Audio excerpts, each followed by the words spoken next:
কখনো কখনো মন ভালো করার জন্য দূরে কোথাও যেতে হয় না, শুধু একটা সুন্দর জায়গা, প্রিয় কিছু মানুষ আর একটু সময় নিজের জন্য, এটুকুই যথেষ্ট। অনেক দিন পর ঘুরতে গিয়েছিলাম দুধে। জায়গাটা হয়তো খুব বড় কোনো ট্যুরিস্ট স্পট না, কিন্তু নিজের মতো করে সময় কাটানোর জন্য আমার কাছে একদম পারফেক্ট লেগেছে।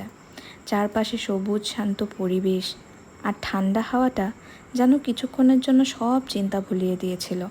কখন যে এতগুলো ছোট ছোট মুহূর্ত ক্যামেরায় ক্যাপচার করে ফেলেছিলাম বুঝতেই পারিনি। আসলে আমরা সবসময় বড় কিছু পাওয়ার জন্য ছুটতে থাকি, কিন্তু মাঝে মাঝে ছোট্ট একটা ট্রিপই মনে করিয়ে দেয় জীবনের এই সুন্দর মুহূর্তগুলো আসলে কত সিম্পল হয়।